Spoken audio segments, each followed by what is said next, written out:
right, what up, what up? On to our second day of e-learning. So our lesson today should be pretty simple. We're just taking all the gas laws and then combining them into one, and then I'll just do a couple practice problems for you. I'm gonna have a worksheet that's like 9 questions, and I will post it on Google Classroom. I'm gonna have to take pictures of it. So you guys can either fill it out on there or whatever, but just make sure to attach your work and turn it into the Google Classroom assignment that this is on. So let's get into it. All right, so as I said before, we're going to take all 3 of these laws and we're going to end up combining them together. So what we're going to do is we're going to hold the amount of gas that we have in a particular container or area constant. So it has the same amount of gas. We're not adding any more particles of gas to it.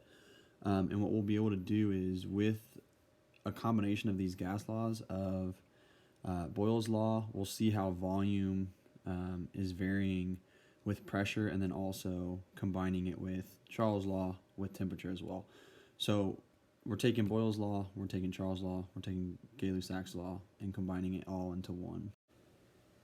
So again, if we keep the amount of gas constant and allow all the other variables to change, the relationship between them is shown by this equation. So we have our initial pressure times our initial volume divided by our initial temperature, and that's going to be equal to our final pressure times our final volume divided by our final temperature. So again, we're just combining those 3 gas laws into one, so that we end up having this one finished equation for when all of these different variables are changing. When pressure is allowed to change, volume is allowed to change, and temperature is also allowed to change. And the only thing that remains constant is the amount of gas that we have. All right, so if we look at a practice problem using this combined gas law, again, we have our initial pressure times our, let me get a little pointer. Our initial pressure, this is our combined gas law up here in the top left corner. Initial pressure times our initial volume divided by our initial temperature is equal to our final pressure times our final volume divided by our final temperature. So again, this sample problem here that you see is page 462 in your books, and we're just using the combined gas law. So the volume of a gas-filled balloon is 30 liters at 313 Kelvin and 153 kilopascals of pressure. What would the volume be at standard temperature and pressure? So it's nice because our temperature is always already in Kelvin. So we list our knowns over here. Our initial volume is 30 liters. Initial temperature is 313 Kelvin. Initial pressure is 153 kilopascals. So then standard temperature and pressure, it's going to be, our pressure right off the bat is going to be 101.3 kilopascals. And then our standard temperature is 0 degrees Celsius, which if we're going from degrees Celsius,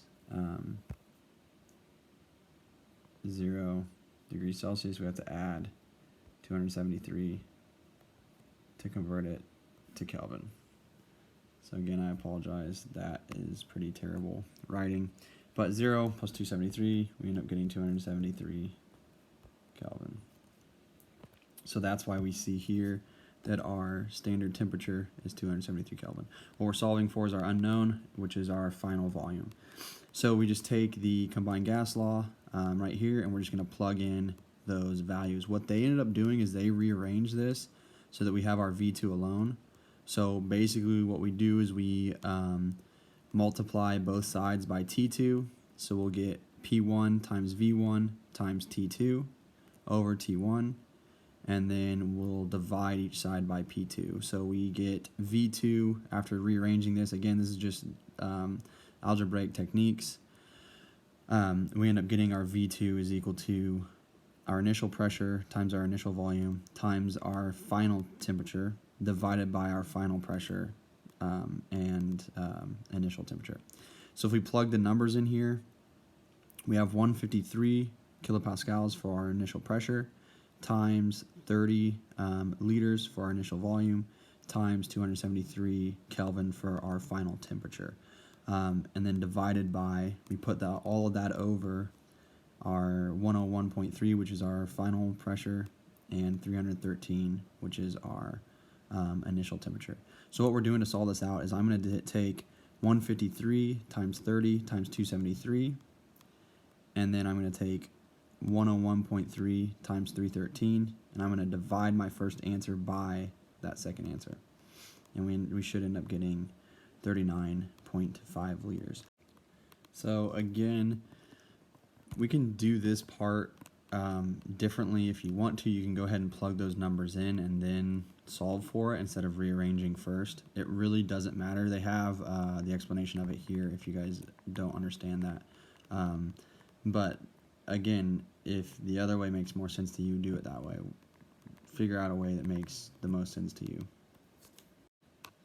Alright, so our next problem that I'm going to do, a gas at 155 kilopascals and 25 degrees Celsius has an initial volume of 1 liter. The pressure of the gas increases to 605 kilopascals as the temperature is raised to 125 degrees Celsius. What is the new volume? So I'm going to zoom in here so that we can do this. So gas at 155 kilopascals, so my P1.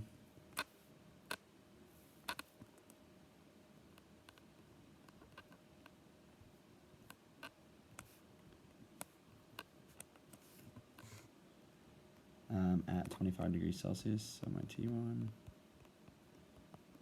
I'm going to go ahead and convert that to Kelvin.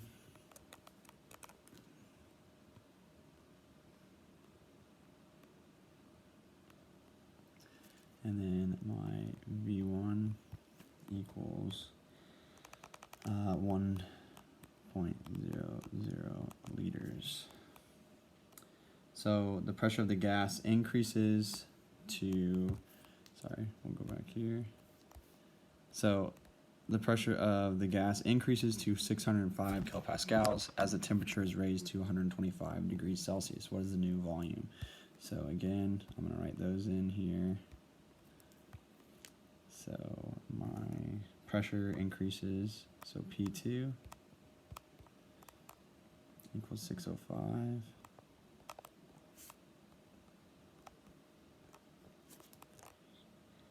As the temperature is raised to 125 degrees, so T2 equals 125, which again, I'm going to convert that to Kelvin.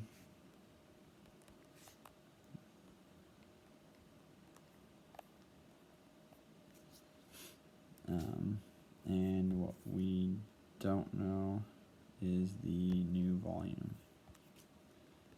So my V2 is what we're going to solve for. Okay, oops.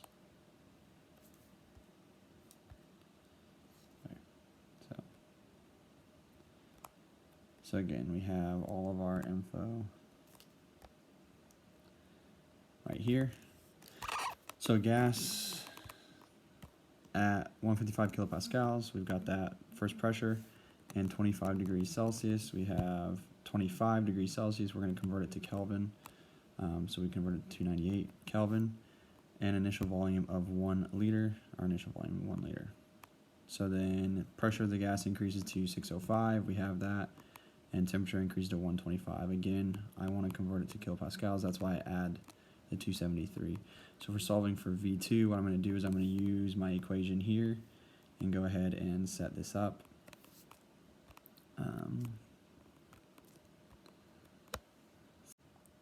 Alright, so now I have my equation set up.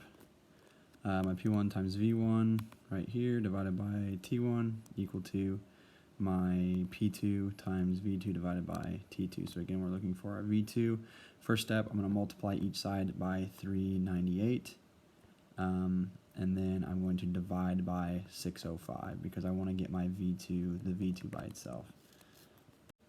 So that's what it should look like after the first step, multiplying both sides by 398. And this is after the second step, so now I have divided each side by 605 to get my V2 by itself, and then I just need to solve this So again, make sure that you're doing this math right. So if I'm putting this into my calculator right here, this whole thing into my calculator, what I'm going to end up doing is I'm going to do 155 times 1 times 398. I'm going to press equal. I'm going to divide that by 298 and press equal, and then divide by 605 and press equal. That's how the math comes out. So you end up with V2 equals 0.342 liters. That's a decimal place. So 0.342 liters is your final answer, your V2. All right, so I'm going to stop there for today. Again, remember to do your worksheet. And if you guys need more help on this, we can do I'll be available for a Zoom session tomorrow. So the first one that I'll do will be at 10:30. And then, so if you need help on something, shoot me a message either on Zoom or Google Classroom or whatever, so that I can invite you to the Zoom session, or I'll even post it with this assignment. So yeah, if you need help, join us on that, and I can walk you guys through and answer your guys' individual questions. So I'll do one at 10:30, and then tentatively one at 12:30 as well.